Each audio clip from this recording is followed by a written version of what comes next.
Recording in progress. Good evening. I would like to call to order the Kaiser Long Range Planning Task Force for Monday, March 9th, 2026, and ask our city recorder to please call roll. Bruce Anderson. Here. Marlene Parsons. Marlene Parsons is excused. Joe Grant. Here. Kyle Duran. Here. Kathy Clark. Here. Jonathan Thompson. Here. Susan London. Daniel Kohler. Here. Melissa Martin. Here. Shani Starr. Here. Jane Herb. Here. Lori Christopher. Here. Sarita Cross. Is she on? Okay, so you're online. So we will have to take action at the beginning of the meeting to allow her to participate by Zoom. So I think we will do that right now. And Eileen Wilson. Here. Okay, thank you very much. The first order of business will need to be to suspend the rules to take up the matter of allowing Councilor Cross to attend by Zoom. Madam Mayor, I'd like to make a motion to suspend the rules. Second. It's been moved and seconded to suspend the rules and take up the matter for Councilor Cross to attend by Zoom. All in favor, please signify by saying aye. Aye. Aye. Opposed, signify by saying no. Motion passes unanimously. Madam Mayor, I'd like to put a motion on the table that we allow Councilor Cross to appear by Zoom, deeming it important. Second. It's been moved and seconded that the Long Range Planning Task Force deem it important for Councilor Cross to attend by Zoom. And I would like to amend and consider to be in attendance. Oh. Second. I agree. Okay. So with that amendment, all in favor, please signify by saying aye. Aye. Aye. Opposed, signify by saying no. Motion passes unanimously. Councilor Cross's status is now changed to present and attending. So glad you're online. And with that, we are going to then go to approval of the minutes from the December 8th, 2025 Long Range Planning Task Force meeting. Were there any additions or corrections that needed to be noted? Looking for motion to approve. Madam Mayor, I approve that the Long Range Planning Task Force approve the minutes of December 8th, 2025. Second. The Long Range Planning Task Force minutes from December 8, 2025 have been moved and seconded for approval. All in favor, please signify by saying aye. Aye. Aye. Opposed, signify by saying no. Motion passes unanimously, one absent. With that, we will now go to the presentation for the task force. Thank you all for being here tonight. This is extremely important work as we are preparing to not only go into budget, but also work very closely with our staff on our financial position for the city of Kaiser. With that, I'll turn it over to our city manager, Adam Brown, and our assistant city manager, Tim Wood. Thank you, Madam Mayor and members of the Long Range Planning Task Force. This is going to be the Tim Wood show tonight. But before I turn over the time to him, I would encourage everyone to look over the materials from the Saturday workshop that the City Council held about the police fee. And I think that would be very informational for you. The slide deck is in the materials. The recording was largely the audio portion of it. So it would be, I think, great value to everybody, good time well spent. So with that, I'll hand it over to Mr. Wood. Thank you, Adam. Thank you, everyone, for being here tonight. It's going to be a lot of fun. We do have some challenging times ahead of us as we start to talk about the last Long Range Planning Task Force meeting. So tonight's purpose, the primary purpose, is to give you folks a financial update. The numbers are as of January 31st, which is kind of a weird time. 7-month period doesn't quite make sense for a lot of businesses. However, we do receive a lot of our second quarter franchise fees during January. So to get a better sense of where we're at the 6-month mark, we really need that January revenue information. So that's why we're selectively pecking the January 31st date. Also, I just like to confuse everyone with 7 months. It's always kind of exciting, keep you on the edge of your seat. So tonight, we're going to be looking at a citywide overview, doing a deep dive on our general fund, which will include the park and the police services fee, and then looking at our enterprise funds. And then I'll be free to take any additional questions, thoughts you folks have as we start to move into the budget season. So with that, I'd like to show this slide. This is a summary of the entire city, and I know the print is really fine, small, kind of on purpose because as a government agency, this kind of a financial statement doesn't make any sense because we don't have the ability to move funds from one area of the city to another. We're restricted. Majority of our funds that we do receive are restricted for a certain purpose. We don't have the option of saying, oh, we're short in the parks, so we're going to take some of the water money to use to pay for the parks. What this does tell you is a consolidated view. Our revenues are down overall. Our expenses are up overall, but this shouldn't be new information to any of you folks. The primary reason is we had to do some transfers last year, middle of the year, to do some ARPA reporting that we didn't repeat this year. So that's really the big difference as far as the revenues go. So you're seeing money come and go between the different areas. That's one of the few places that we do have the ability to move some money around from one fund to another. But by and large, this is just a splat on a page. Doesn't make a lot of sense, and I would never look at something like this to judge the health of the city. You have a question, Council President Starr? Thank you, Madam Mayor. Mr. Wood, just in case anybody's following along at home, the budget line item, is that the budget for the same 7-month period? So we're comparing apples and apples? Or is that the budget through the end of June? That is the annual budget. Good question. So that's the annual budget. So again, a lot of our stuff doesn't have a recurring theme each month. So we get all of our property taxes pretty much in November. So that's why you're seeing, oh yeah, we've collected just about all of our property taxes, although our personnel were only 7 months through the budget. So that's another good point. We don't have really the sophistication yet to be able to do a monthly budget per se. That'd be a lot of lines that we'd have to work through. We're just not equipped to be able to handle that kind of a thing, but it would be great to have in the future.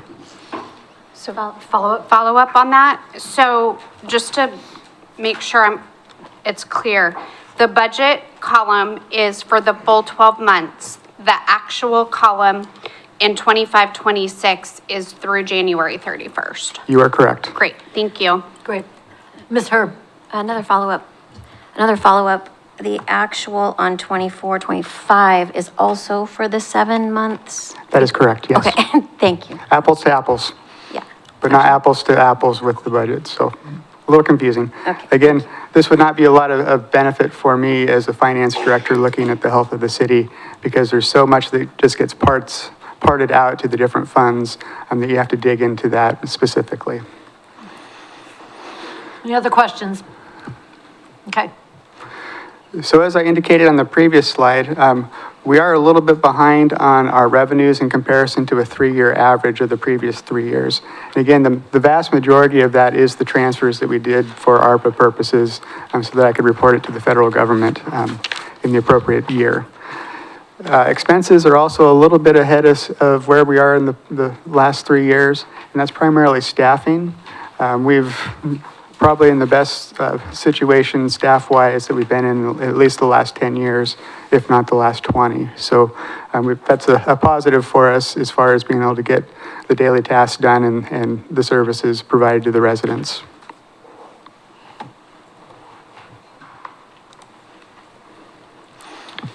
Moving on to the next page, as I indicated, staffing. When we compare the actual budget to actual full-time equivalents, again, we're hovering right above 100 employees. We budgeted, I think, 104 employees. So we're almost to being fully staffed. We have 2 positions at this point that are yet to be filled. We have a code enforcement position and a police officer position. Those are both kind of on hold and pending what this task force and the budget committee does. We didn't want to fund positions without having the resources available to pay for those into the future. Having said that, when we look at the composition of the staffing, our staffing is actually getting younger. We did have a longtime employee, the former public works director, leave. So now we only have 2 employees in the city that have over 30 years of experience. That trend is going to continue into the future. So we're starting to lose a lot of the knowledge that we've had, that we've built up over the last 30 years. That's going to be pretty critical for us to continue to fill these positions quicker rather than delaying, because a lot of the information we have is going out the door. So that's one of the key areas that we need to keep our eye on, city staffing. We don't anticipate the staffing growing in any departments into 26, 27. Everything's going to be pretty static. It's just maintaining what we have is kind of the name of the game for us. So I want to do a point of clarification. 2 of the budgeted positions, because of cash flow concerns, are not being filled at this time. The word we've used in the past is frozen. Maybe it's a word we don't want to use, but in practice right now, those 2 are on hold to fill until you can be certain of the cash revenue. Would that be a fair statement? The police position is frozen. I haven't frozen the code enforcement officer position. We're doing some other organizational things there before we address that. Okay, but would there be in doing that organizational rearranging, would that be moving one position to another and still leaving one vacancy, or would that be filling a position and just redefining that position? It's redefining the several positions in that department. So at some point, we may move to fill that. So a restatement of what I said then is that right now we do have one frozen position because of concerns about the availability of cash flow this year and going into the next budget cycle. Is that a fair statement? Yep. Okay. Okay. Thank you. I appreciate that. So Any I other do- questions? Yep, any more questions? Looking? Nope? Okay. I do find it kind of interesting when we look at the 10-year chart. You can see we kind of ramped up into 18, 19, and then at that point, when the pandemic hit, we kind of had a downsizing, a withdrawal as we didn't fill some of the administrative kind of positions. Then once we kind of got out of the pandemic, we started to rebuild a little bit. And then we were faced with a wave of retirements. So that's really what we were seeing, that drew us down to the low position in 24, 25. And it did take a fairly significant time period to backfill some of the police officers. So with that, I'll move on to the next slide. The city, we do provide cost of living increases on an annual basis. We base those off of multiple things. For the unrepresented staff, we try to do a salary survey every 3 to 4 years. We did just wrap up a 2025 salary survey. That salary survey indicated that 3 classifications were under our 95% target. 1 was above the 105% target. However, 30 of our classifications fell right in the sweet spot for us. So we try to be somewhat of a market employer. We're not trying to be the cutting edge. We're trying to be 95 to 105% of the market average. So that tells us that the cost of living increases that we've been providing over the last several years are basically keeping up with all of our competitors or folks that we can consider competitors. For the represented folks, those represented by the KPA unions or the Public Works Union, their cost of living is typically negotiated. The Public Works right now has a range that factors in the CPI, the same CPI that the city uses. We are in negotiations with the police unions now, so we don't have any indication of what the cost of living for those groups are going to be. The cost of living did come in at 2.6% for the calendar year 2025, and we'll use that as the basis for what we provide as far as the cost of living for the non-represented and then also for the Public Works Union. On the lower right. Stand by. Ms. Martin has a question. So with having a younger and less experienced staff, is the city realizing any savings across any of the departments with that being said? Absolutely. We are seeing some younger police officers starting, those just starting their careers. Typically, it is step one. Obviously, with the Public Works Director change out, we're seeing a significant decrease in compensation there as well. So to answer your question, yep, we are seeing some savings there. Thank you. All right, any other questions? Okay, The chart on the lower right shows you what that 2.6% cost of living increase is going to cost the city. For the unrepresented, which represents about 41 employees, it's going to be about $152,000.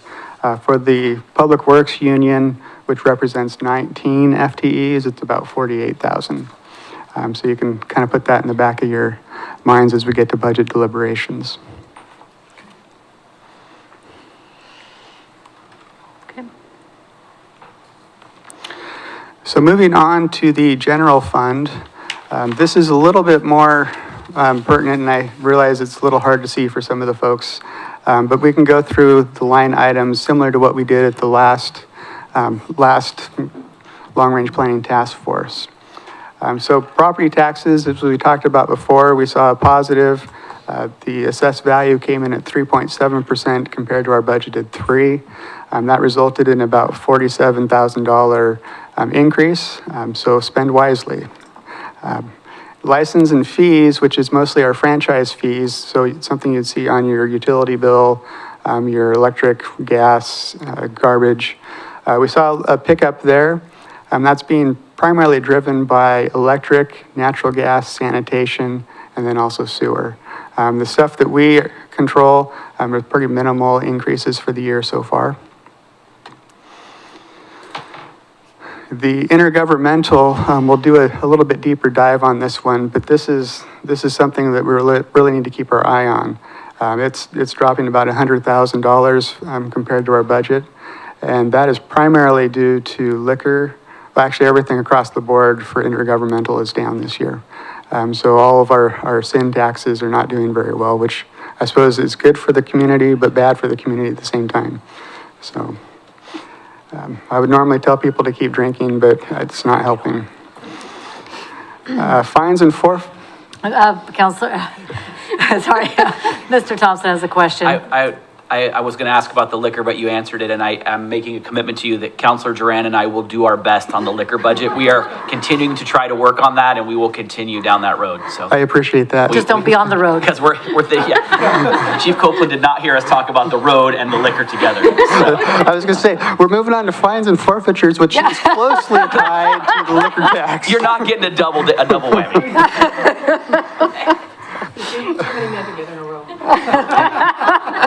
Yeah, that's the funny thing about some of the government services. Some of the things that governments provide, you really want it to go away because that means the society is a little bit more healthier. You know, fines and I would love for a municipal court to go away because we didn't have anyone speeding or running red lights or, you know, everyone had their tags. Or didn't have their cell phones in their hands while they're driving. I mean, I would love that. I would jump up and say, great, I'm glad that the city's out $200,000. But then I'd say, okay, now what? So that's the problem. It's, you know, there's a lot of things that we do that would really be great if we never had to do them again. Mr. Anderson. Thanks. Sorry, Tim, getting back to the licenses and fees, I mean, sorry, this is a little nerdy thing, but I know a little bit about franchise fees. I don't know, do you break down or examine the different categories of the franchises that we have and how that's all kind of, you know, shaking out? You know, I mean, you're going to have cable as well as gas and electric and so forth. But I've heard in other communities that sometimes, occasionally, you know, your telecommunication companies, you know, sometimes they let you know they're there and sometimes they don't. And so I'm just wondering how that's all kind of factoring into that category. Sure, great question. We do have a few folks that are coming to the city and saying, hey, we want a franchise agreement. So most of them are aware, and yeah, there's some that we probably haven't caught, but we're working on it. So, but yeah, yep. It's a good concern. Yeah, so I guess my question though is, you know, I mean, we're up about 20 grand, which is great. But I'm just wondering, are you seeing any trends like, are people disconnecting from cable and, so if that's going down and the others are going up and Right. and that sort of right. thing? Yeah, you're reading my mind. We have a slide on that a couple pages down, so. Yep, Spoiler good alert. thoughts, though. Mr. Brown, and I'll go to Counselor Christopher. There is an issue with the telecoms that the council looked at a couple years ago, and the determination was made that they didn't want to pass along that increase in fee to the consumer. But, it's been several years. That may be something the council may want to look at again.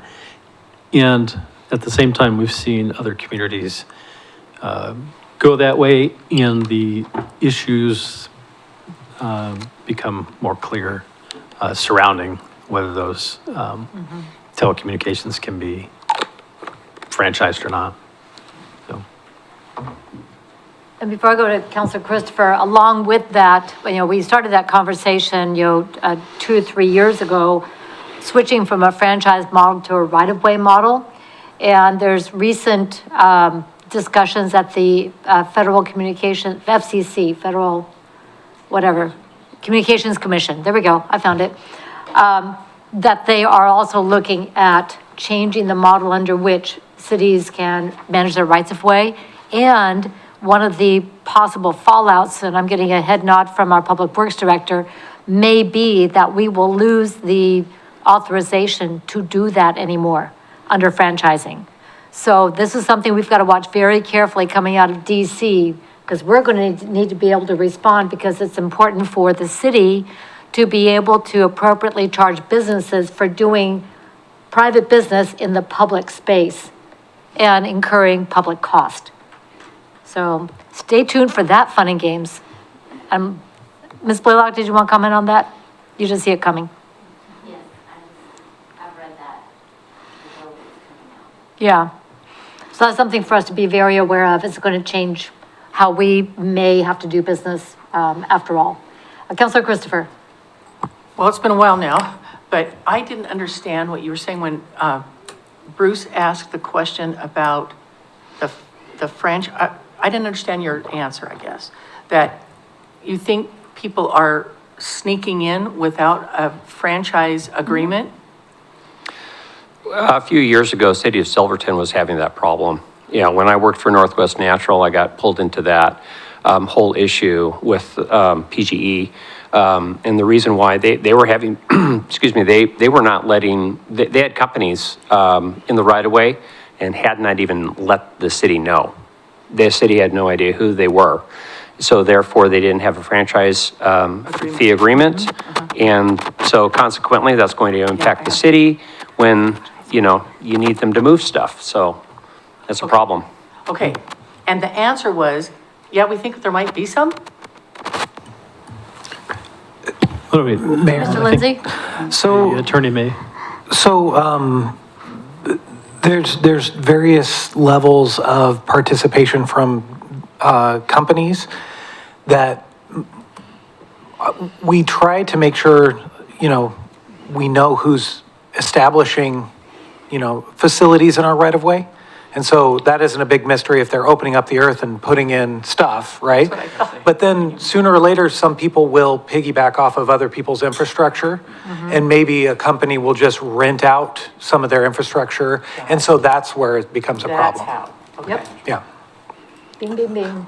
And so the idea is, sometimes there's, I've known where, there were certain grants that were putting in a lot of dark fiber.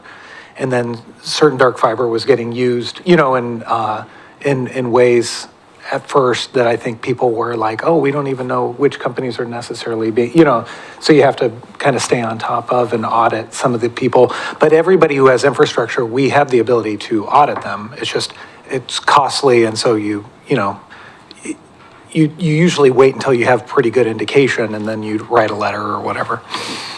Follow up? So when we're writing those franchise agreements, do we put that in there that your franchise agreement is for you? Yeah. And if you add, then they pay as well. Well, and so then there's also arguments, and this is probably in the weeds, and maybe I'll put it here, but you're supposed to make 7%. We just charge the maximum amount, basically. And you're supposed to, any revenues that you generate off those facilities that are in the right-of-way, 7% should come back. And so technically, it should be 7% of the person renting, and then 7% of the company too. And so they always get mad at like, oh, you're double dipping. Because, you know, if they're renting to somebody else. Oh, got it. That other person's making revenue in your town using those facilities. So really, it should be a twofer. But I think, you know, sometimes I can't say with 100% certainty that somebody hasn't last week did something that they didn't tell us. But for the most part, we have, I think, 4 or 5 of these companies, and they do, I mean, they seem to be doing a straight up job of sending us the similar amounts, although you'll see they're going down. What do you mean the similar amounts? Well, over time that it's the same sort of level of customers and, you know, the same amount of money, that sort Okay, of thing. so, but is it in the agreement that if they get a piggyback, that they're required to tell us? Well, they're supposed to account for the revenues, but that's a good question. Let me look into whether or not specifically says that. Although that seems to be, there are certain understandings for like cell phone towers and things like that, but let me look into the hard line. Ms. Bissett, You can't see her, but Counselor Cross has her hand raised. thank you. Counselor Cross? Thank you, Madam Mayor. I just was kind of having flashbacks, and I think this was my first year on council, and I remember this right-of-way conversation, and I think it was a 4-3 vote when, you'll have to remind me, City Manager Brown, on this, but I really want to maintain our strong relationships with Northwest Natural and Salem Electric and PGE. I understand that these new organizations are coming in and we want them to pay for the right-of-way. But there was very strong opposition when we were trying to change all those contracts. Adam, can you speak to that a little bit? So some of these people that are on this budget committee know and remember? You're gonna really test me here, on my memory. But I think you're right, You know, or maybe timing it's not wise. something that can be answered right now, Adam, but maybe if we can pull some of those notes, Yeah, we could do that that. would be great, and maybe pull the meeting. Yeah, but timing wise, you're right. It was right after you took office, yeah. So yeah, we can look at that and give some information back to the team. And then just to wrap this up, where we left it was that we may need to circle back specifically on the telecoms because of the regulatory nature of the Northwest Natural and the electric utilities, which are governed differently. So we were going to need to look at that sector by sector in order to determine the best road forward. We haven't circled back on that because there simply hasn't been a need to, but with the concern about the Federal Communications Commission, and that would be specific to telecoms, we may need to revisit that part of the conversation anyway, but that would be for another day. And I think where Councilor Cross was coming from, my recollection is they are local electric providers, Northwest Natural, Cascade, or Salem Electric and PGE wanted to continue to have a traditional franchise agreement and not be overridden by a right-of-way agreement. And we found some options out there where those entities were able to maintain franchise agreements, and we could also have a right-of-way agreement for the telecom companies too, so. Correct. Okay. Good question, Counselor Cross. Anything further? Okay. Thank you, Mr. Anderson. I think that's the only, I think that's the only question Mr. Anderson gets tonight. I don't know, we all know that we all have just one more. Okay. Moving on to the fines and forfeitures, now that we have a more fully staffed police department, the traffic team has come back online, and we have seen a significant increase in citations written. So at this point, we're probably going to blow away our municipal court revenue projection for the full year. A lot of those are, like I indicated earlier, cell phone related, compliance tags, expired insurance license, those kind of things. So while it's good, I would love to see that revenue source go away. The other category is miscellaneous income, a little bit of this and that. We're seeing the increase over our projection because of some insurance proceeds that we received. So that's the same story that we had last time we all got together. Moving to line 9, the police services fee. We're going to be behind our budget because we didn't do an increase in the police service fee this year. So that's the only reason. The park services fee is coming in a little bit hot, so we're going to see about a $4,000 increase over what we had originally projected. So that's the revenues. And again, we're kind of flat with our budget overall, which is a good thing. Some of the categories are offsetting some of the other ones, so that's overall positive for us. Moving on to the expenditures, line 14, general government. That line item includes all of the administrative overhead departments, the general fund's allocation of those. So that would be finance, city manager, city attorney, human resources, all of those kind of things. It also includes the allocation of software costs, insurance, postage, materials, all that kind of stuff. So that gets lumped into that. We're seeing a decrease below our projection, primarily because we're not using all of our contingency funds that we have available. So not a real super big savings, but I'll take it anyway. Moving on to the planning. As we talked about last time, we had money set aside in case we needed some matching funds for a grant. We decided we could use SDC funds for those, so that was about 50,000 of that. Also, the code enforcement position that is in the process of being reviewed, we're going to see some cost savings there, until the point that we actually backfill that position. So that's what's going on with planning. Municipal court. With the increase in citations, we're going to have to keep an eye on this one. We may have to do an adjustment for this as the assessments that are affiliated with those citations, where we pay Marion County, we pay the state. If the revenue goes super high, we'll have to adjust that assessment number so we can pay those assessments to the other agencies. Parks. Good news with parks, our bids came back for our Bob Newton Phase 2. So we're seeing some savings there. So that's the 110,000. Moving on to line 18, police. I'm sorry, my brain just blipped. The 110,000 on parks was what? Bob Newton Park Phase 2. Oh, gotcha. Underbid. It was under bid, yep. Fantastic. Good news. Cost savings, Good news. yep. Yep.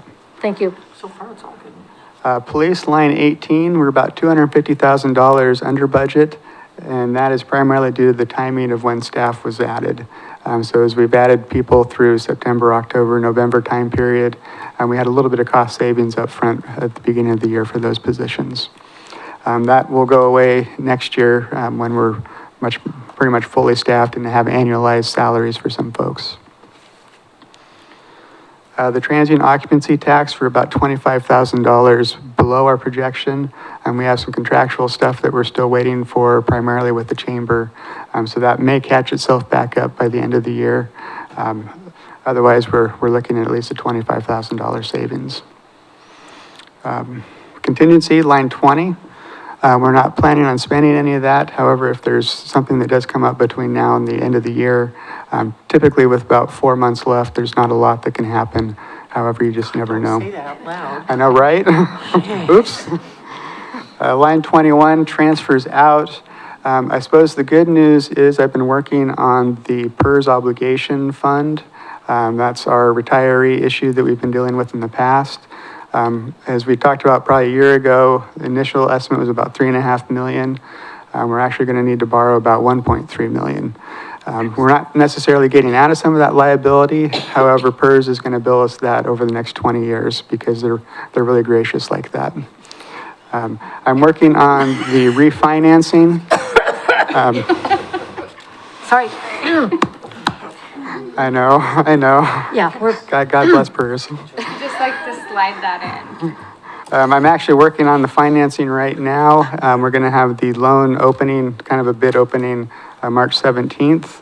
We are looking probably about a 5.5% interest on the high end for a 10-year obligation. But having said that, we're not going to have to move any money this year to transfer to that fund. That'll all come, we'll have 2 payments next year that we'll have to provide for, but nothing this year. So we get a $350,000 savings. I am anticipating it's going to be about $150,000 transfer next year. So good news as far as that goes, with bad news as a source, so. The bad news is what? The bad news is that we got into that situation to begin with. But, Yeah, hers. Yeah, right. So. wow, way to bring that down. I mean, initial talk, we were talking about 3.5, 4 million. It was staggering. So the refinement and the work that you have done, and I believe we had a forensic accountant, the Ms. Morones, who Had a also lot of work. helped out tremendously. While I make fun of PERS, I would actually say that they've been very helpful in this situation, helping to get everything resolved. There was a lot of work for us, and it was also probably equally as much work for them as well. Good. And they were always there to answer questions and do what they could to help us out. Okay. Good to hear.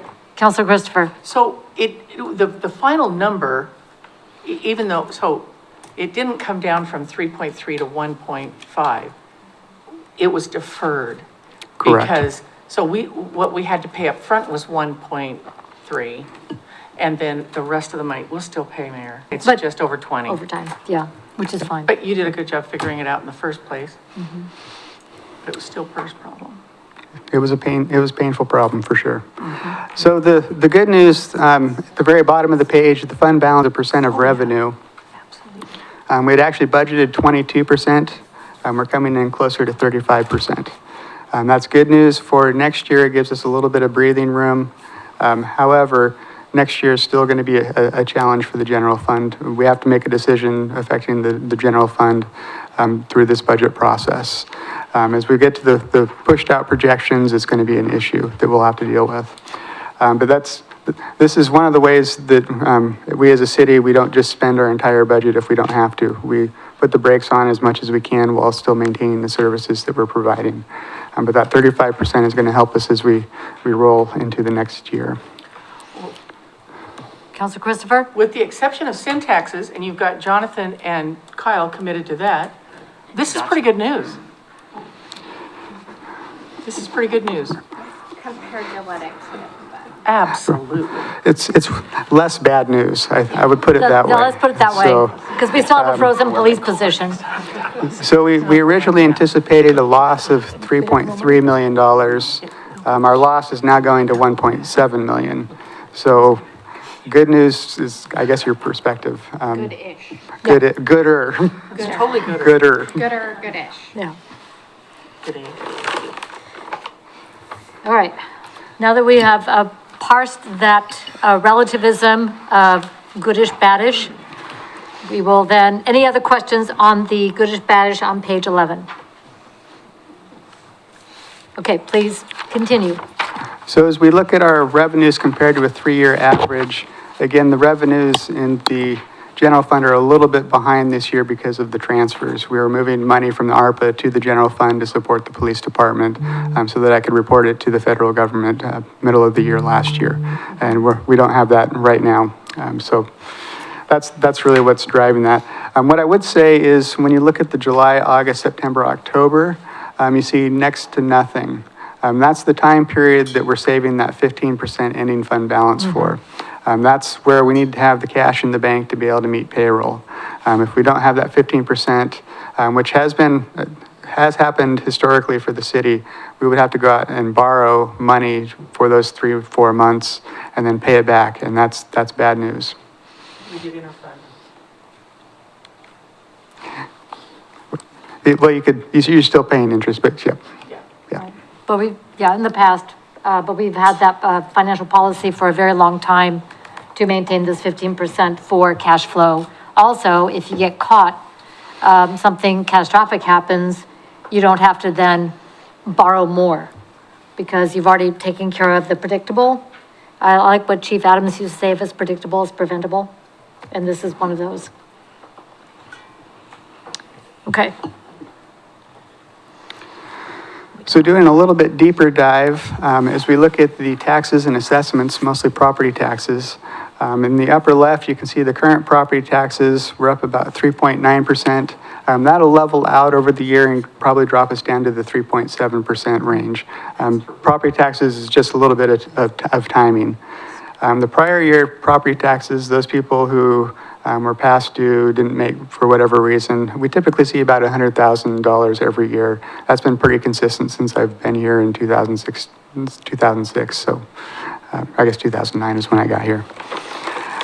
Hotel motel tax, we're pretty much flat. We're seeing somewhat of a slowdown in the hotel motel use. So that is a little bit of a concern. It would be great to see the hotels going gangbusters. This does not factor anything in as far as the third hotel goes. So we will see some upside when that ultimately comes online. With sales tax, the smoke it if you got it tax, that is actually flat. It gets us up about 3%. So of our sin taxes, that one seems to be doing the best. You can see the chart on the right, it's kind of a little bit up and down as we went through the pandemic years and slowly came out of that. It looks like we're kind of leveling off now at a much more predictable level. So I guess that tells me the novelty is kind of worn off. The chart on the lower left was requested by you folks at the last meeting. This presents the city's assessed value by property type, and overwhelmingly, we're residential.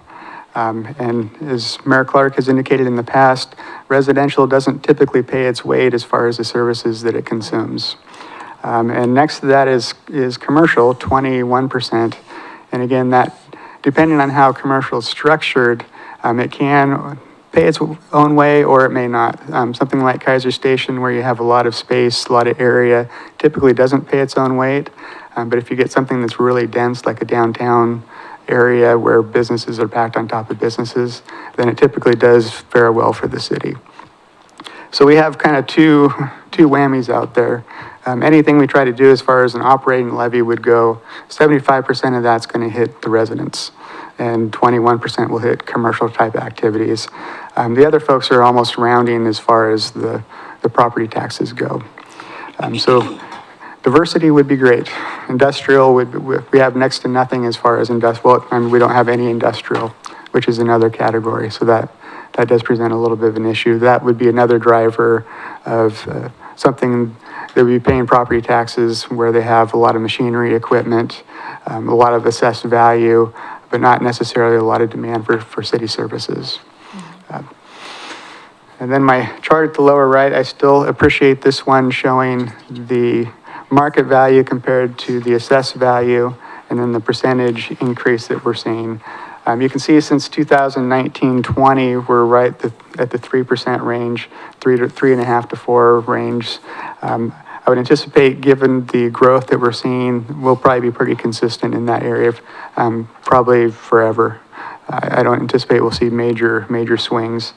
If you go back to the 2017-18, where you see the big spike in assessed value, that's where I think we saw 2 or 3 large apartment complexes come on board. So that's the kind of spike you would see from that kind of development.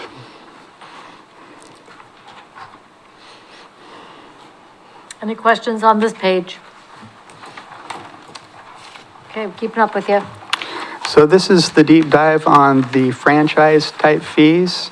You can see electric franchise, natural gas, both increasing primarily due to rate increases. Telephone cable continues to drop.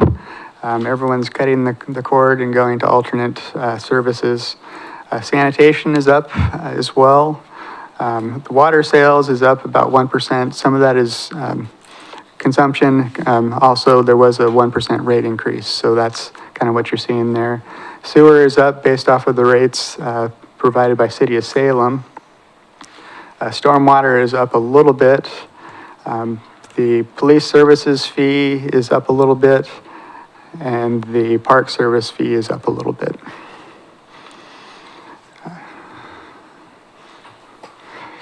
Counselor Kohler? Thank you, Madam Mayor. Does that include the water we sell to Salem and such too? Under our agreement with Salem, we don't charge them a franchise fee. We do charge them for the water that we provide them at I can't remember the exact rate. But overall, we've collected, I think, about $80,000 from City of Salem this year. Ms. Martin? Did you have a follow-up? Okay.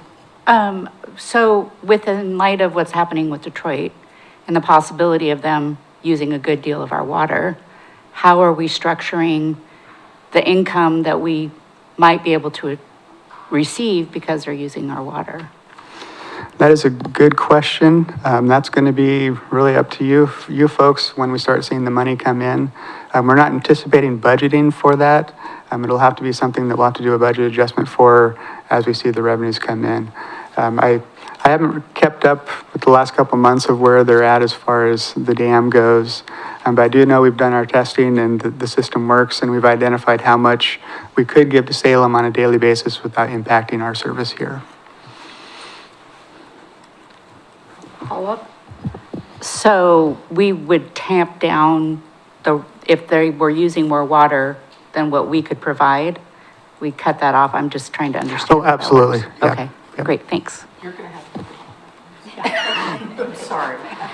Well, and just to clarify, I was in a meeting last year with Salem Mayor Hoy and our Public Works Director and their Public Works Director discussing this. So they were looking at the capacity and the rate at which the city of Kaiser could provide water to the city of Salem. Understand, we can't charge their whole system. You know, it's orders of magnitude. So the degree to which they were going to need our water and the capacity we have to produce it. And recently, the intertie at Wiesner, I believe, was updated. I'm getting an affirmative from Ms. Blaylock. Is that correct? That is correct.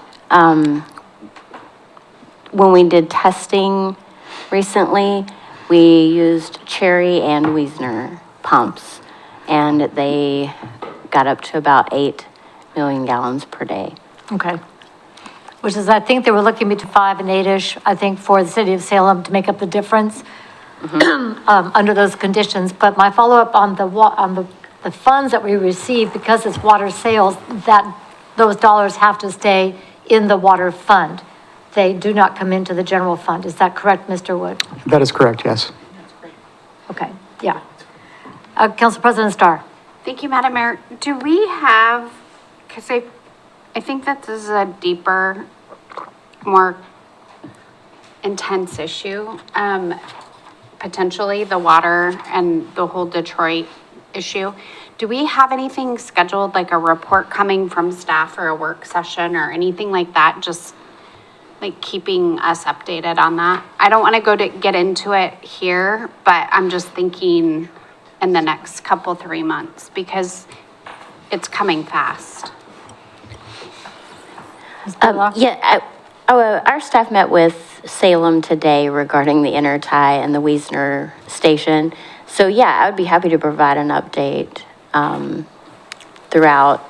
That way we can keep everybody up to speed on that. And it is accurate to say that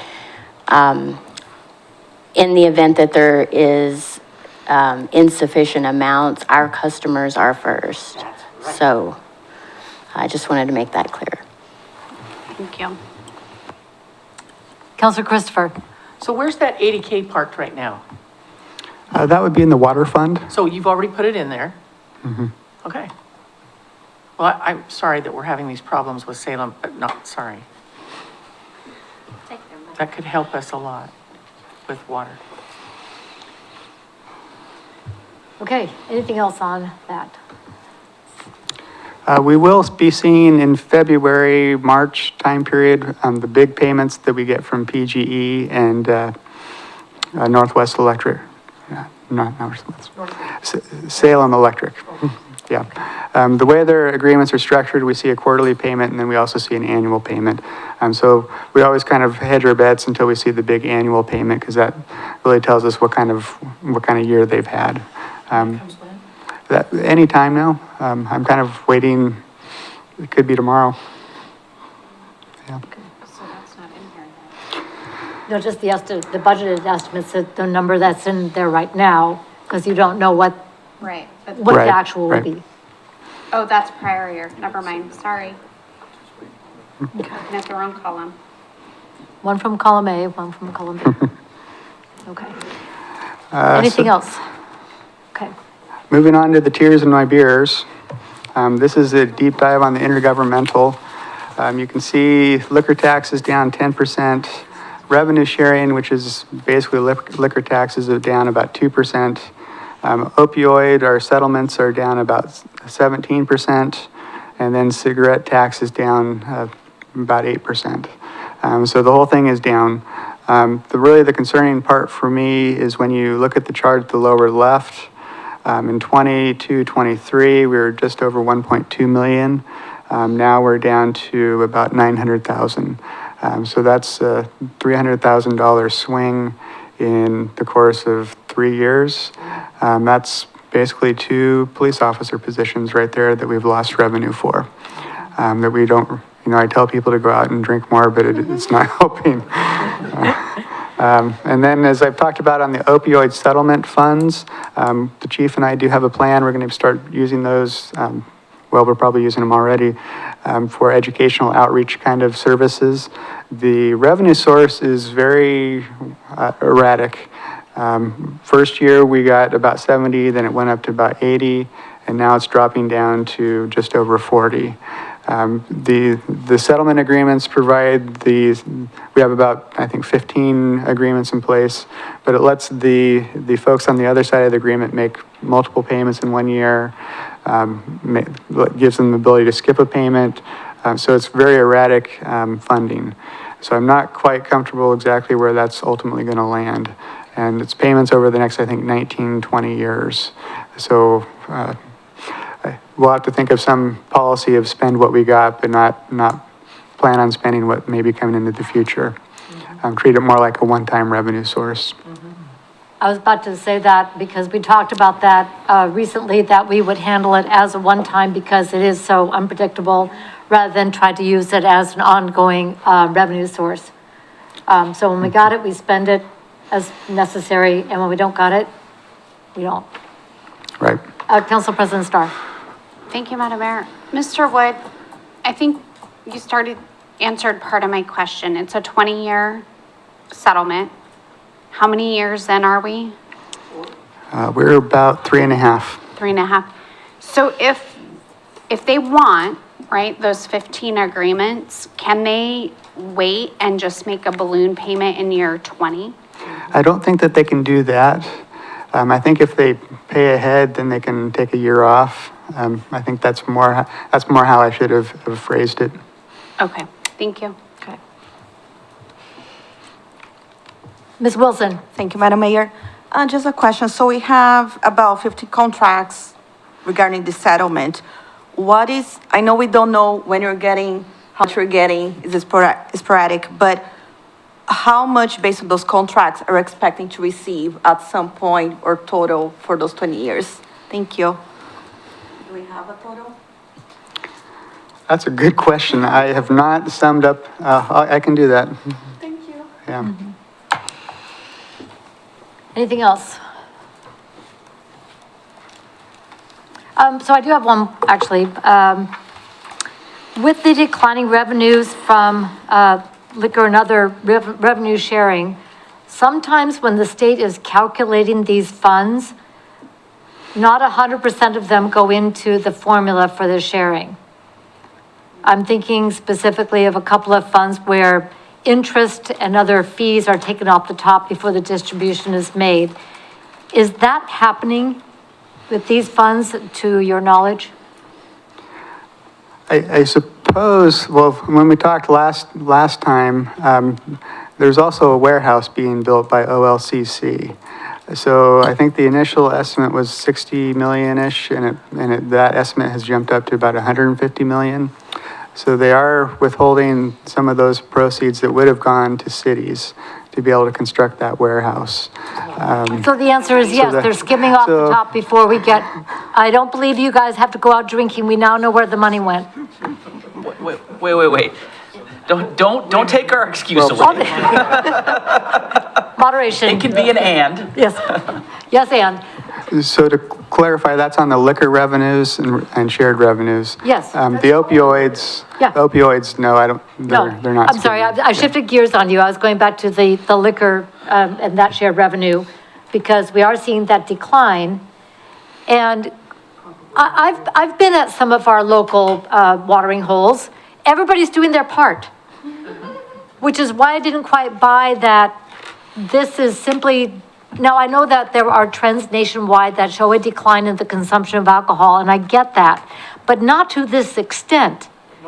So, yeah, definitely not here. We are a wine country. So, did I hear, so, just so we can really be clear, the portion that is allocated to the cities through the shared revenue has already had money taken away for the construction of the warehouse. That is correct. So the state couldn't take it out of their hide, they took it out of ours again. May I introduce you to marijuana money? And Measure 110? They have a track record. Yes, they do. Well, they did that to us on the 911 taxes. The Office of Emergency Management skims off the interest before the distribution is made. Yep. Yeah. Adjust as it goes along. 100 and how many million? I believe it was 150 million. The League of Oregon Cities came out with their annual revenue projections. I should have And read it. I think that's where I read it, there was 150 Okay, million. I'll go back and look at Yeah. that. I must have skipped that. It's actually a very good document that I think I'll send out to all of you. Would you? That would be a Really gives great you one, good- yeah.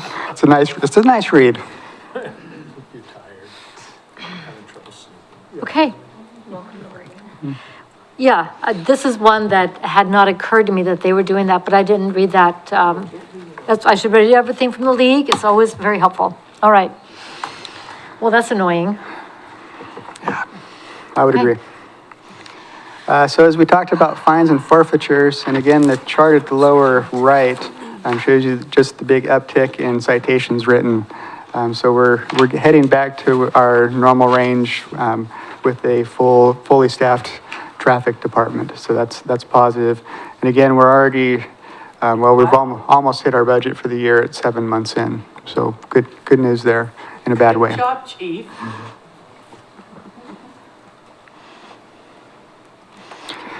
So switching to expenses for the general fund, we are ahead of our 3-year average, and that primarily is due to staffing. And then we also use general fund dollars to buy a piece of property out at Kaiser Station, in order to move some other property along out there. So that's why we're seeing the 3-year average a little bit lower than where we are now. General fund staffing. This is a 10-year history of the direct things that hit the general fund. So that would be police, planning, code enforcement, parks, municipal court, and then all of the indirect staffing that hits the general fund. So say in my position, there's 4 of us in the finance area, 1.56% or 1.56 FTEs gets hit to the general fund. So that'd be doing things like processing payroll for everyone, doing accounts payable, collecting cash receipts, doing bank reconciliations, that kind of stuff. So when we start looking at, why is the general administrative line item so big? It's because it's supporting a lot of services, or the general fund needs a lot of services, especially as the police department is the vast majority of the city workforce. I would highlight, we have cinched our belt over the last 10 years or so. If we go to the planning department in 2021, they ended up losing an employee. We took those dollars, basically funded the police department with them. So we have things like that where we're looking at the staffing and trying to cinch our belts where we can. If we look at the Parks Department, we did add the fee in 2017. Looking back, I can't imagine how the Parks Group operated with 1.9 employees. They didn't. Over time, we added in 2019-20, we got to 3.9, and now 25, 26, we're at 4.9. So we're kind of fully staffed, and that's good because the parks are moving from building new things to needing to maintain new things. And maintaining requires a lot more personnel than building. Because we don't necessarily build, we outsource a lot of the construction to someone else. And they leave us with projects that then we have to take care of. So that's kind of the staffing as far as the general fund goes. Mr. Grant? I just wanted, I think we all know this, but just pointing out the FTE for the police from 16 to now is pretty flat, considering how we've grown. And I know we'll be talking about that, but this just is pretty blaring. I would agree with you. So yeah, as you look at 2016-17 at, 43 and a half people, at that point we added the fee, basically said, let's try to add 5 folks. We got to 2019-20, that was about 4 people right there. And then the pandemic hit and things kind of went sideways. And then we got up to 22, 23, where we're at 49. And then all of a sudden people decided they wanted to retire. And it's been a struggle ever since. But you were spot on as far as the growth of the staffing. I mean, the growth of the staffing overall, we started with 50.63 back in 2016, 17, and now we're only at 56.8. So really kind of cinching the belt up in a lot of the areas.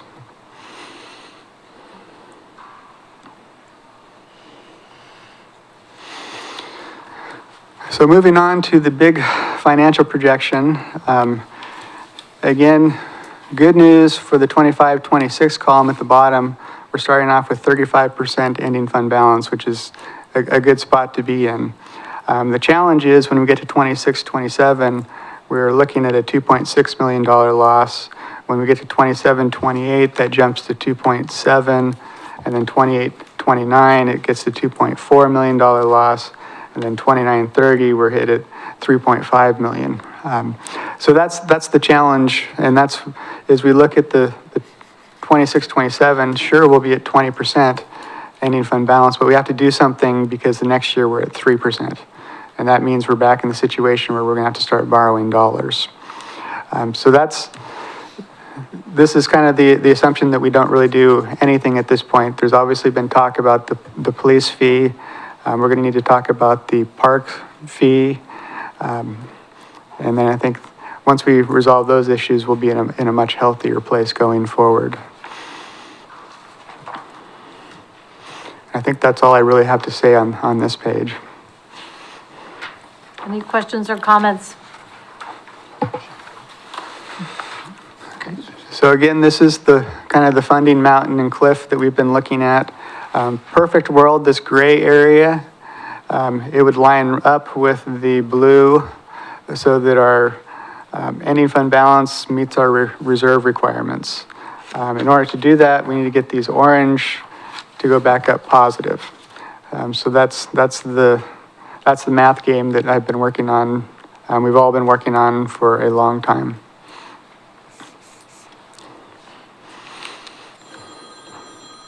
Hello?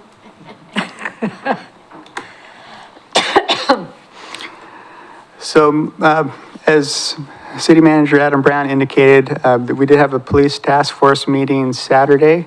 A lot of good information was shared. I'm not going to get into too much detail on this, but this projection here assumes that there's no change in the police service fee. So with that, 26-27, we're looking at about a $2 million loss. And then as we go through time, it just continues. Right now, the current proposal that we were looking at was changing the residential per month fee from $6.90 to $12.25. I was tasked with working a few different scenarios by the task force that I'll be bringing back to the city council at some point in time. So I guess the message I would leave this group with is, yep, there's an issue that we're working on. We've had a lot of meetings on it, and I think we're getting close to resolution with the city council, I hope.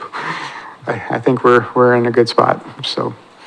I'll leave you with that. If there's any specific questions on the police fee, I guess I could try to address them tonight, or we can just kind of hold off until the task force and the city council work their magic. Ms. Martin? Thank you, Madam Mayor.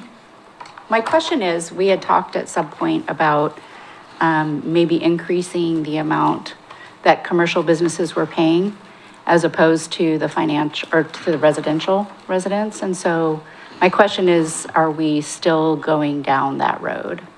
Absolutely are.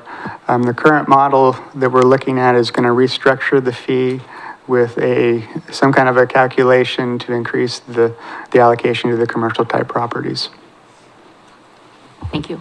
So I want to follow up on that a little bit. For folks who would like to know more, please watch the work session from Saturday, where we talked about that in detail. The other part of that, since I have a chamber board member sitting next to me, is part of that recommendation is also to have a conversation with the Chamber of Commerce to understand what that looks like for our businesses, and make sure that we understand what the equitable distribution is. As was said on an earlier slide, and it's not a secret to anybody, that it is the commercial properties that tend to carry more of their weight when it comes to providing city services. Residential for decades has been known to be a loss leader. So, and that is true in our case as well. Residential does not pay the freight in general. Some of you are paying really high property taxes, some of us not. And that's a Measure 50 thing. On the whole, and I'm looking to see if I make a mistake here with Mr. Wood, we need to have the conversation with our businesses so they also understand how this is structured, what they can expect from not just the cost, but also the benefit for our business community as well as for the community at large. So that conversation is pending. Mr. Thompson.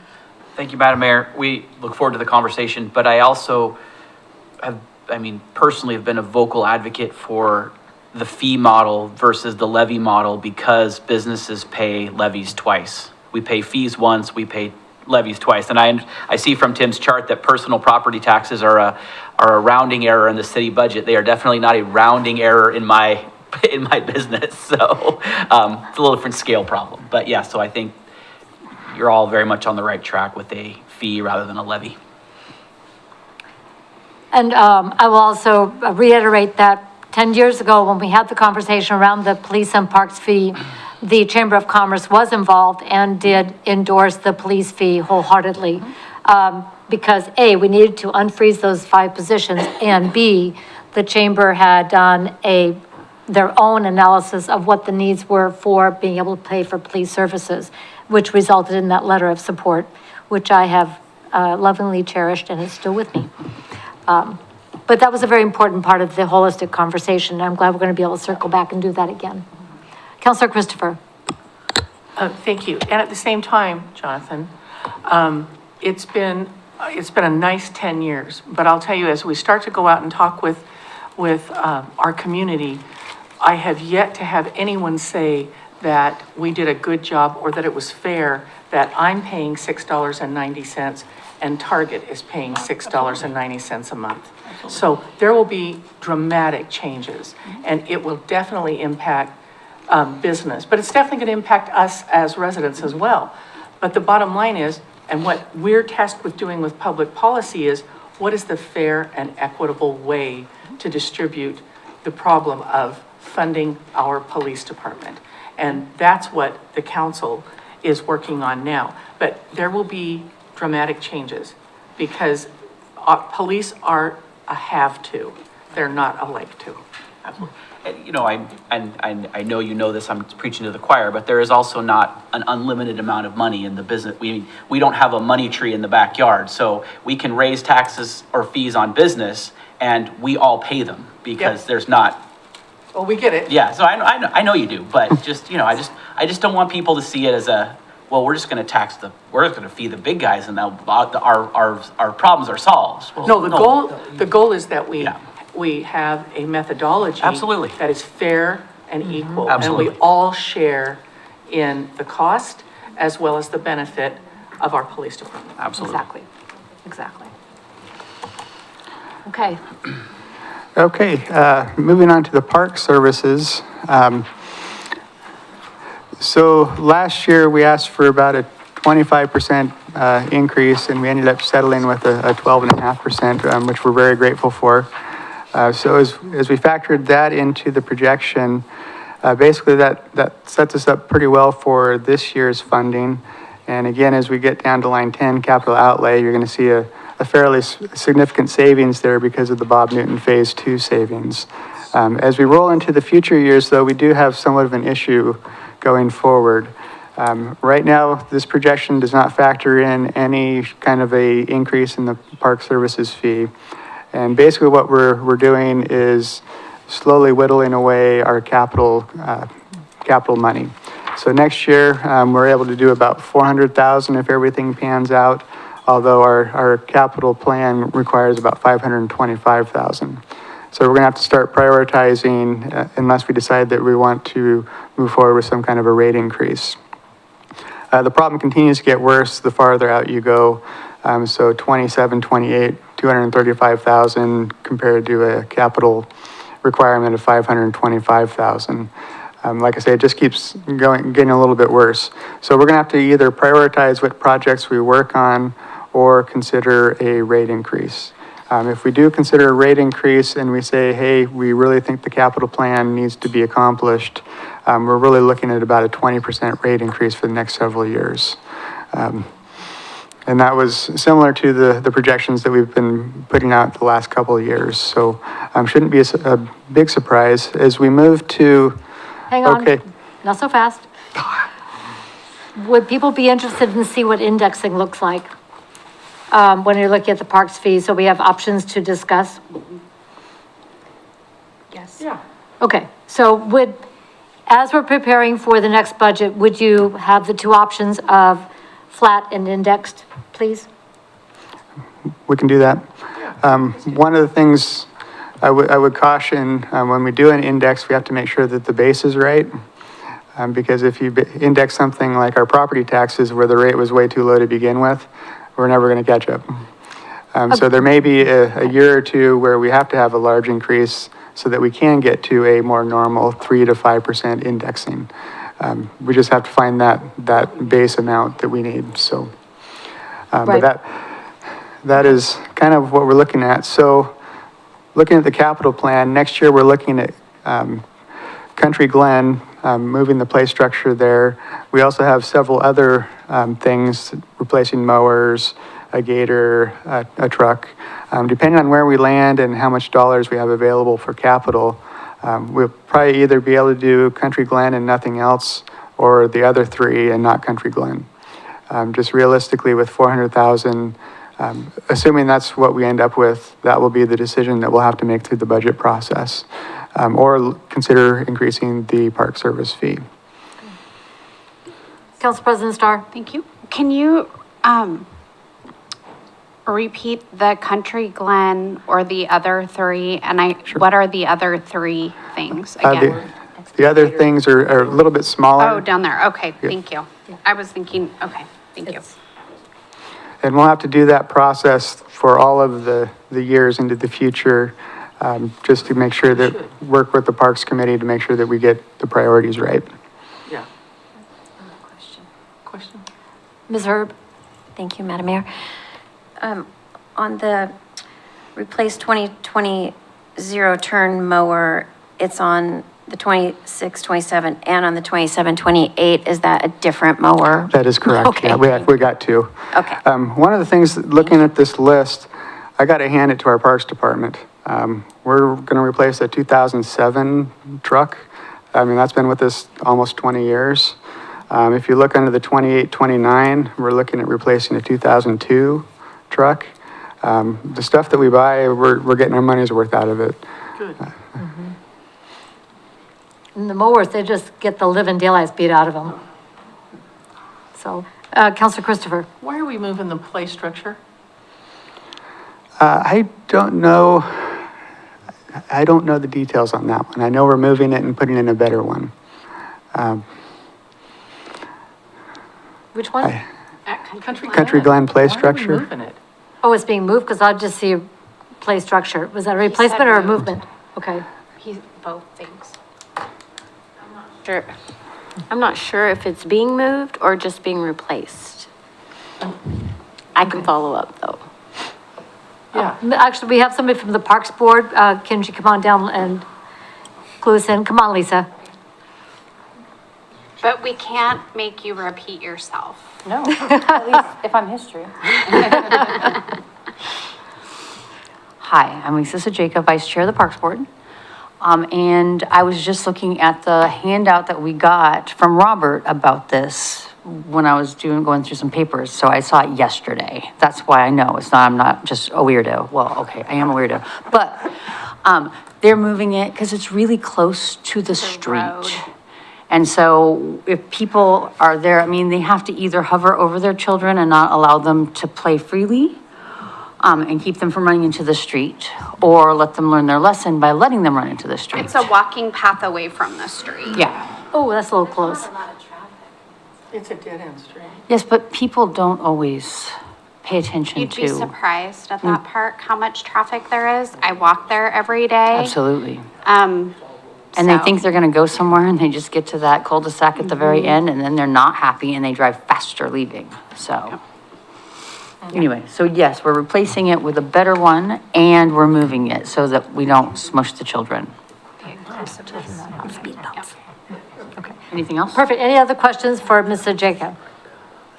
Okay, perfect, perfect. Thank you. You're welcome. I love it. We all figure stuff out. Excellent. Any other questions, on the capital improvement plan? And this is a draft, of course, but it's, what is projected, especially on the condition of equipment. One of the things that has been a tenet has been to maintain things in a state of good repair and safety being job one. So, we've seen some of our play structures that have gotten way past that. So I think we're past that now, I hope. But Country Glen has been loved a lot. So it's time to be replaced. Mr. Wood? Again, I go back to that staffing chart. In 2016-17, we had 1.9 people trying to maintain 19 parks.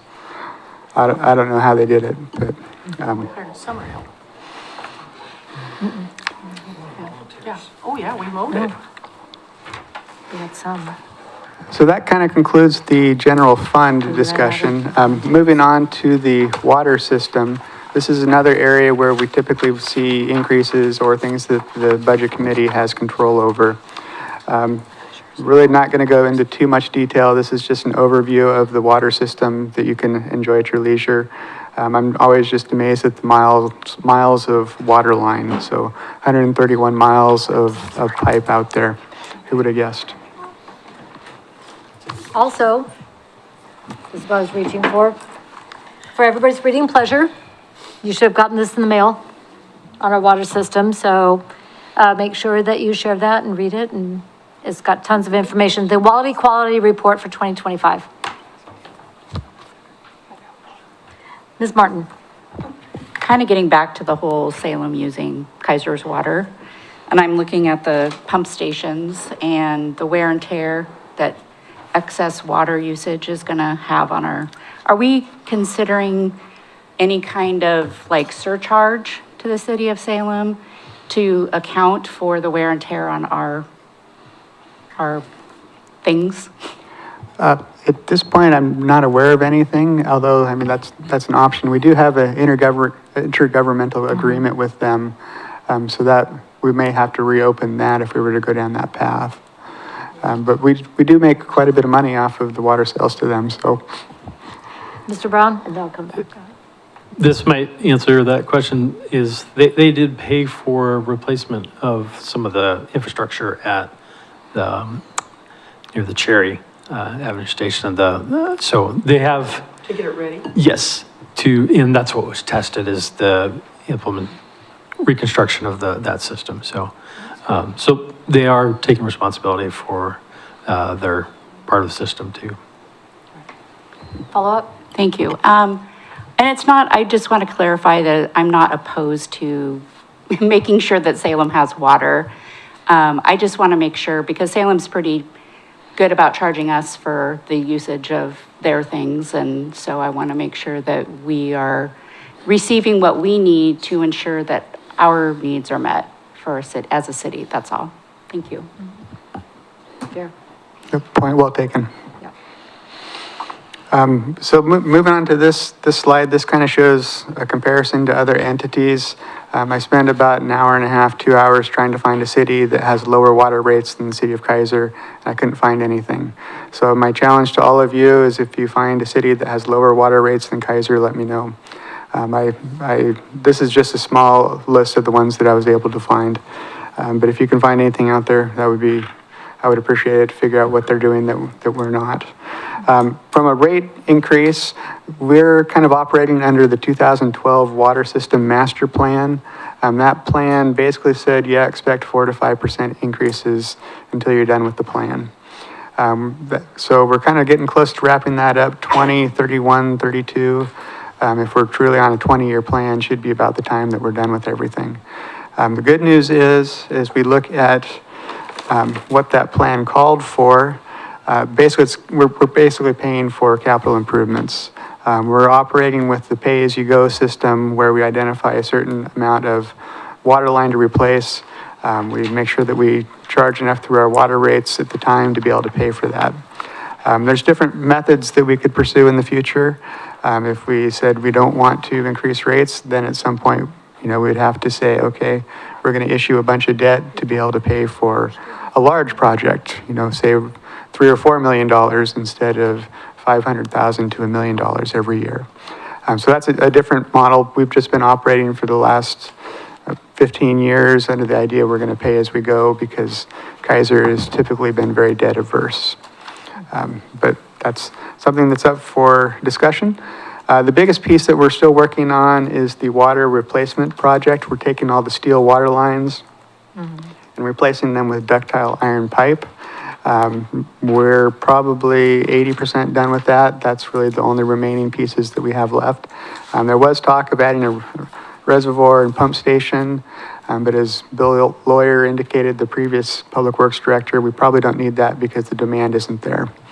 When it was put together, I think we've seen water efficient utilities, appliances, we're seeing things like that, and just overall conservation. So not necessarily part of the plan.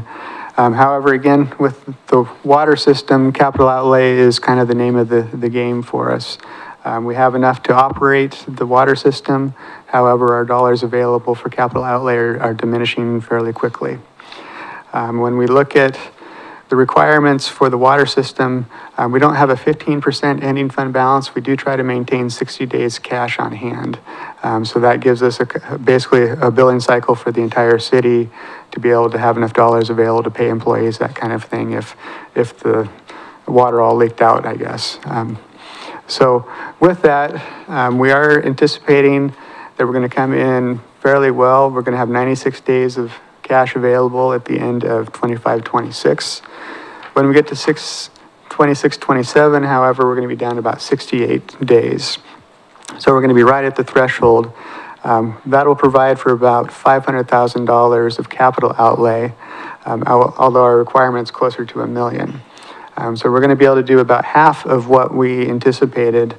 Then as we go into 27-28, it gets worse, and we're only going to be able to do about a quarter, and then a quarter, and that's going to continue on until we try to finish out the plan. So we're behind. Part of that is in 2021, we didn't do a rate increase, and that's kind of coming back to haunt us a little bit now. This year, we did a 1% rate increase because for the residents, it's going to feel like a 5%. So we needed to be cognizant of not hitting our residents too hard. So those kind of things are going to come back and get us if we don't continue to invest in our infrastructure. So based off of the 2012 master plan, with the 4 to 5%, I factored in a 4% indexing every year as far as the water rates go. However, if we want to fully fund the capital outlay, we're looking at closer to a 10% rate increase. And that really carries us out to the 29-30 year. At that point, if we do the 10%, we should be fairly well done with the water master plan. There won't be much left, and we'll see probably the rates drop down to zero for a little while. Although if we do a new master plan, that could be subject to change. So that's the water system. Again, as far as the capital outlay goes, really it's just water line replacements. That's really what we're doing. We have a little bit of other things, but it's water line replacements. We're also going to see the operating costs start to increase with the water system. We're not doing capital projects, we're just maintaining the wells that we have. I think we got 3 or 4 wells that we're going to have to be refurbishing this upcoming year. So that's going to be a fairly major cost when we start looking at the detailed operating budget for the water system. So again, 4% is kind of what we're aiming at. However, if we want to fully fund the capital, it really needs to be closer to a 10% rate. So kind of bad news there as far as the water system goes. Councilor Christopher?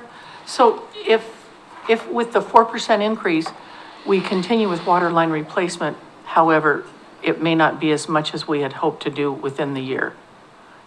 That's what we're doing. We're doing water line replacement for the next 5 years. That's pretty much all we're doing, except for the telemetry system updates. Is that what you were referring to with? Correct. Yep. Okay, and how much are the telemetry system updates? I was scared you were going to ask that question. I'll have to get that to you. Okay, so, so the alternative to increasing water rates by 10% is slower replacement of the water lines. Instead of taking 5 years, it may take 6, may take 7. That is definitely an option. Okay.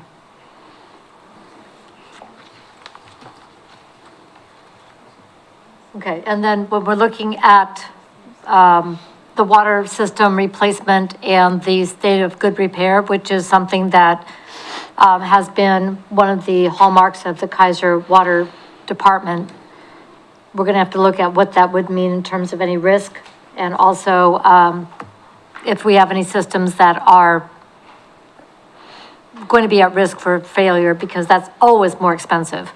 If you've planned for things, you can get the great bids, you can time it and so forth. If it's, I gotta do it yesterday, not so much. So, I think it would be very helpful to have that information too, and I just got a head nod from Ms. Blaylock.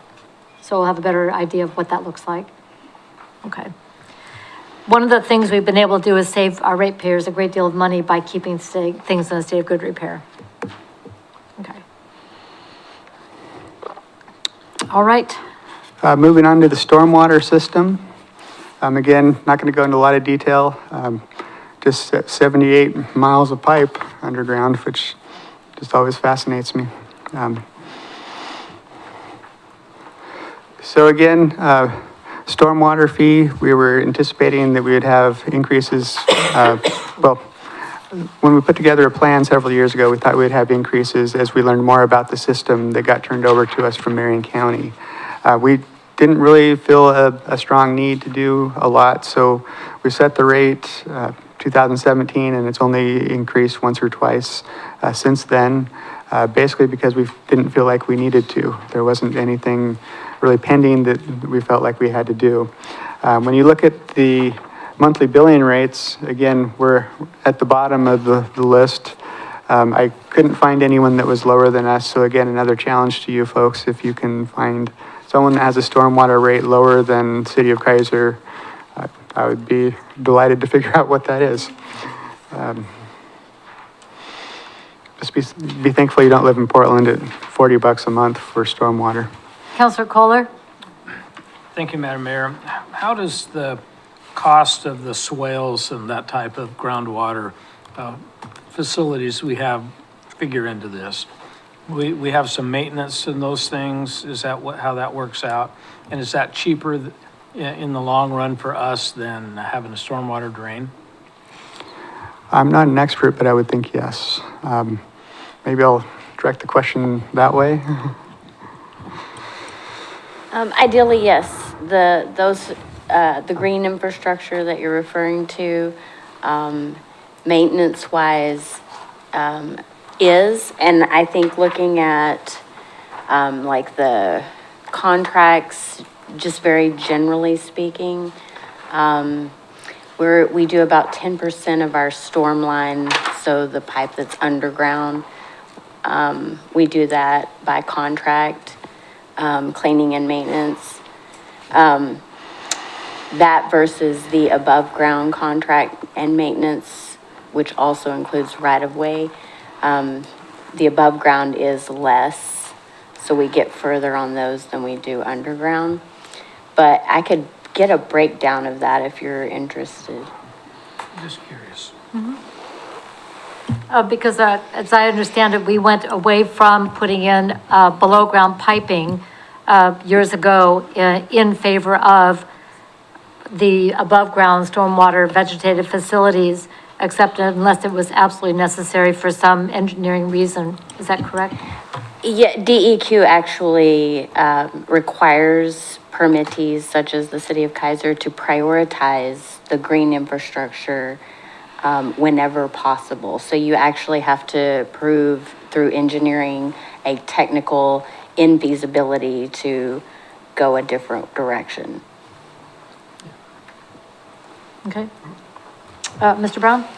Yeah, I was just gonna go there, that the regulation is pushing us away from underground and piping stormwater through a stream to cleaning it more naturally through penetration, so. Okay.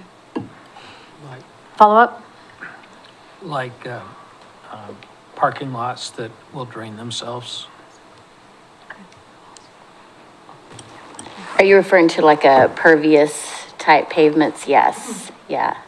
It's a lot more expensive to put in. Yeah. Ms. Martin? And just to add, this is kind of going a little bit backwards on our water rates being low.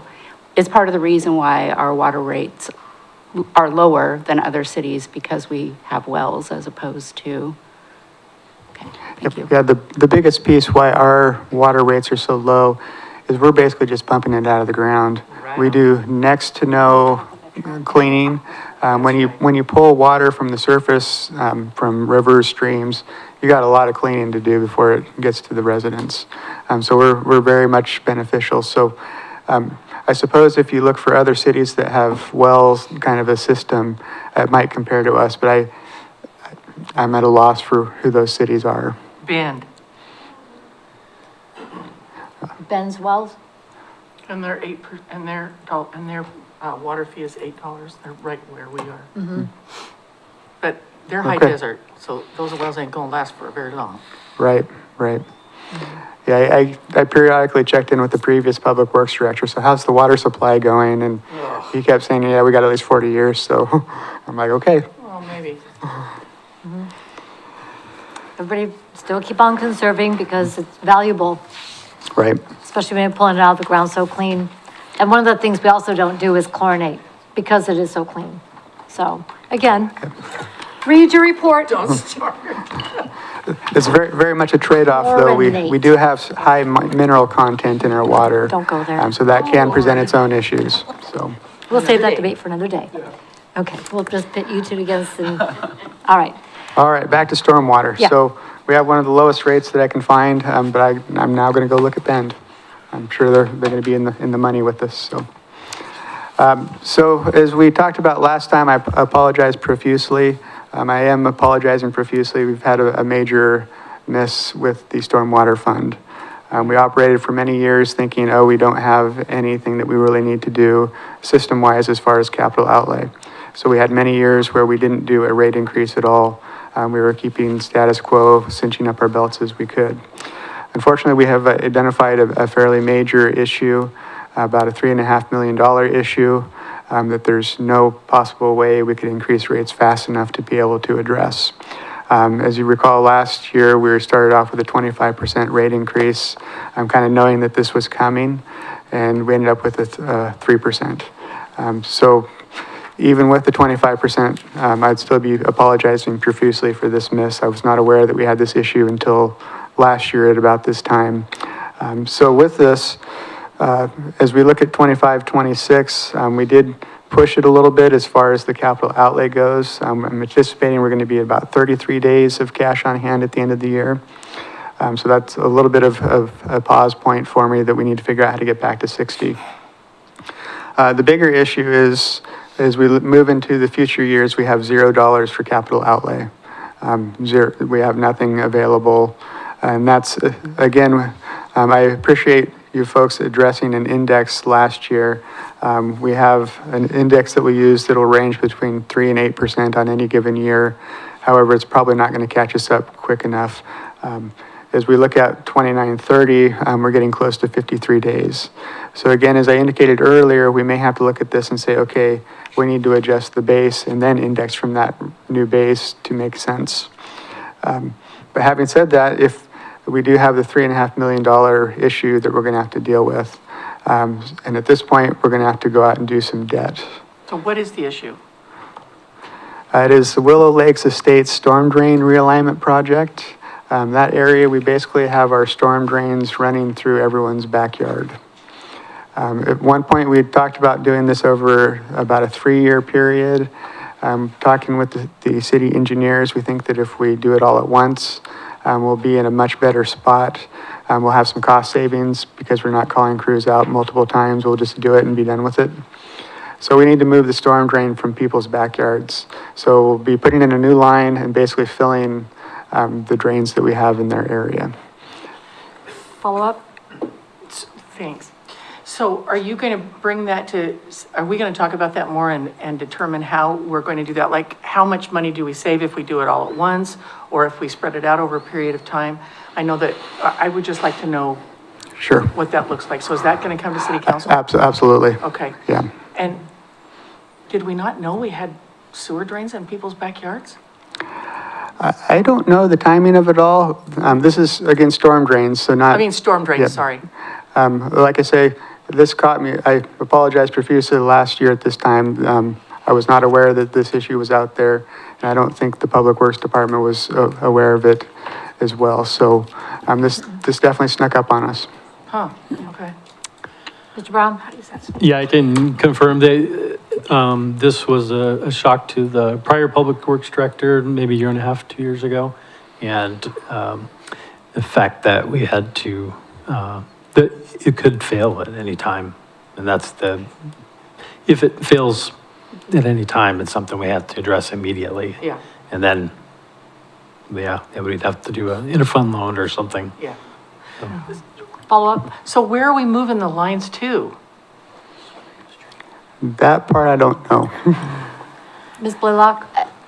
So the lines are running behind properties. Uh-huh. The alignment will move them out to the road. They'll be in our right of way? Yes, yes. Okay. So the presentation we got I believe it was last year or the year before, but I think it was last year, talked about this particular project, what it was going to entail, and the variety of engineering options that the Public Works Department worked with the engineers to figure out could anything be salvaged, could anything be done in the current location, and then finally had to look at moving everything to the right of way. So Mr. Lawyer did a full presentation on this project last year. So Ms. Blaylock, would you resend that, because maybe not everybody was on the committee? So if we could see that, that project presentation again, I think it would be helpful for everybody to be up to speed on it. That'd be okay. All right. Appreciate that. So with that project, at some point when it comes back to city council or through the budget process, actually it's probably going to end up being both. The impact to be able to meet the debt service is going to be about $1.30 per month. That's my back of the napkin calculation at $3.5 million and 5.5% interest, which is kind of what we're seeing right now. However, a lot more work to be done on that. Just know that that is coming at some point. And that would be ongoing, or would that be for the length of the bond? That would be for the length of the debt. Okay. And at that point, of course, over time, you're going to have inflation or, so that may kind of catch up with itself anyway. With that, would it still leave us with no money in other maintenance and capital improvements? That is for that time correct. period? So if we had to do a repair to a pipe, because the system is scoped on a regular basis to make sure that it's still intact, the underground portion, if a project comes up, we won't have any money in the bank to deal with it That is correct. under this model. We would likely have to do some kind of an interfund borrowing to begin with and then figure out permanent financing. So could we also get an option that looks like the level of maintenance funding that we have been using to date, in addition to the cost for the Willow Lake Estates? So we would have those two options to look at, and then we can have an informed conversation about what funds are necessary to keep the system in a state of good repair, and then what the risks are if we do or don't. Is everybody agreeable to getting that information? Sure. Okay, all right.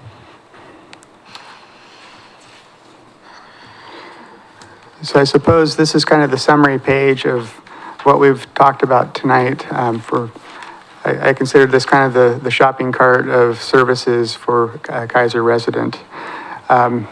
Again, this is on a per month basis, so when folks look at their water, utility, city services bill and freak out, oh, mine's a lot more than that, well, that's because it's a 2-month statement. So you're seeing 2 months worth of activity. This is a per month kind of analysis. So with the police services fee, like I say, this is kind of a tentative number, going from the $690 to $1225. Still a lot of work to be done there as far as fleshing out the exact model that's going to be presented to the residents. But we're looking at a $5.35 increase per month. When we go to the parks services fee, again, we could maintain status quo, not increase anything, and watch our capital dollars dwindle.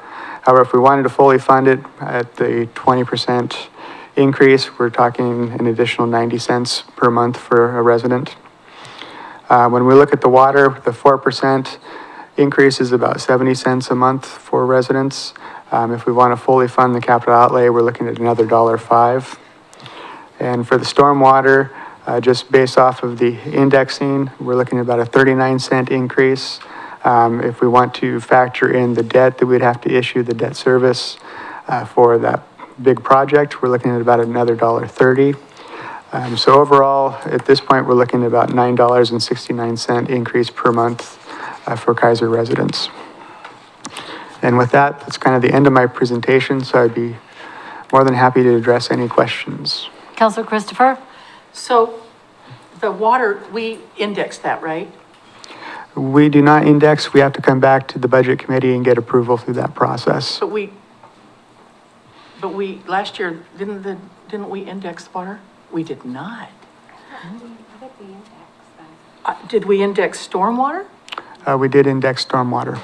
Okay, and so that's the 39 cents. So of that $1.30, 39 cents is already planned of that. So, yes. The $1.30 would be on top of the 39 cents. Ah, okay. So plus the 39 cents. Okay, and then the 105, the water master plan called for the 4% increase a month. Is this $1.05 in addition to that 4%? That is correct. Okay. Because of not doing it in 21 and we got behind? That is partially, yes. We were also seeing significant inflation. Inflation, yeah. Yeah, our electricity has gone up Okay. about 100,000 in the last couple of years. Okay. Okay, those are my two questions, thanks. Counselor Kohler? Thank you, Madam Mayor. Mr. Wood, I think we've talked about this a little bit, but with almost a $20 increase in each water bill that we're proposing here, what plans, what options are there for those that are low income or fixed income, so that they can still maintain a standard of living? Sure, good question. Right now, we currently offer a discount on the police and parks fee based off of age and also off of income or disability. We do not currently offer anything on our water rates as far as the discount goes. That's in process. We do offer a sewer discount based off of income and disability. And then there's also a discount on, well, we don't provide it, but the garbage service provides a discount as well. Thank you. Thank you. Mr. Anderson? Thank you, Madam Mayor.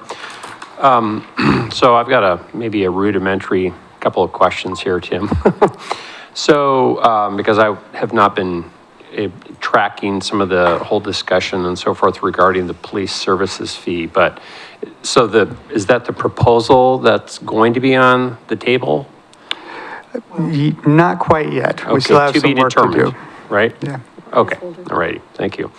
And then what Councilor Christopher was kind of talking about, I'm curious about, so we're indexing the stormwater, right? Can you talk, sorry, for those of us not gifted in math, can you kind of just explain that in a little bit more detail? We got a 5% increase there. Is that going to go 5% every year, or is that to get us up to a certain point and then we kind of move forward from that? Sure.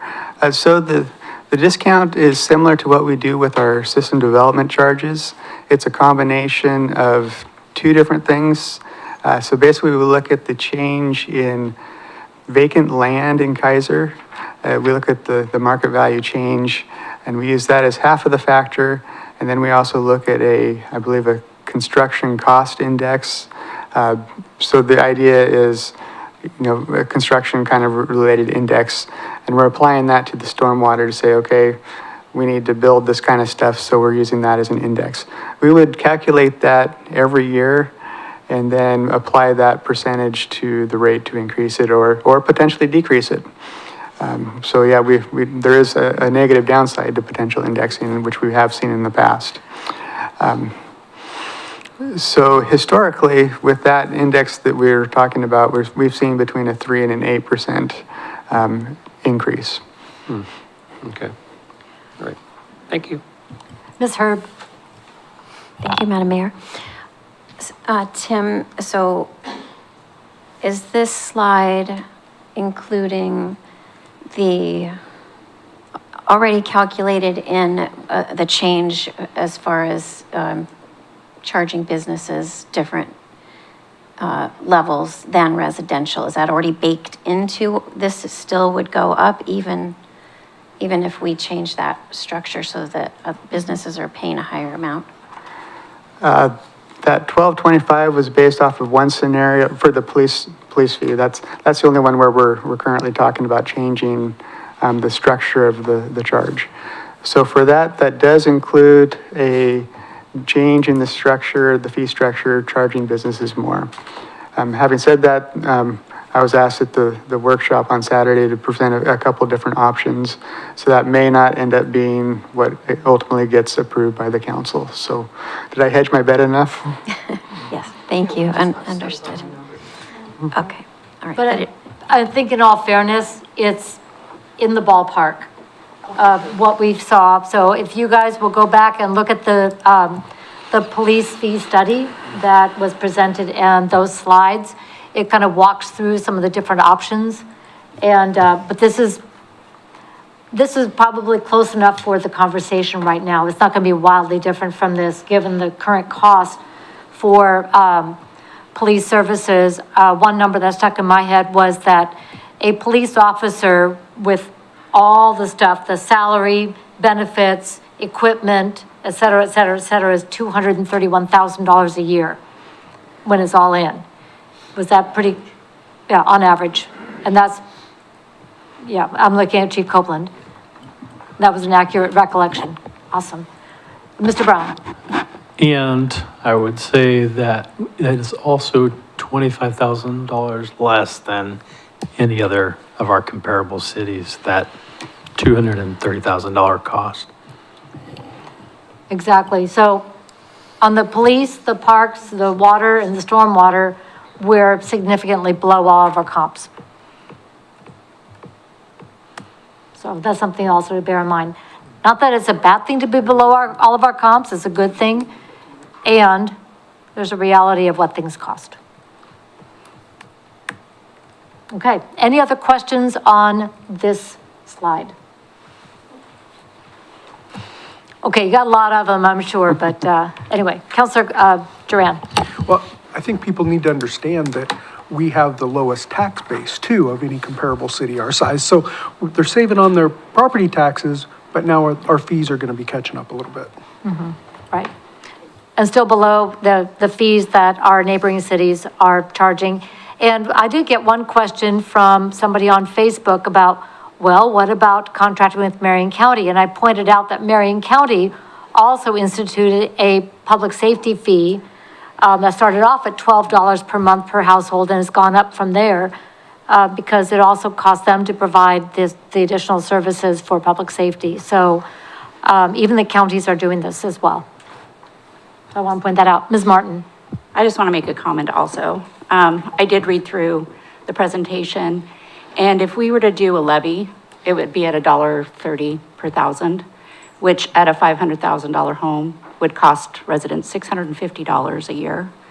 And if you look at what we're paying every other month at $80, and it's spread out among all of the residents, I mean, this is going by the top tier of what we were looking at.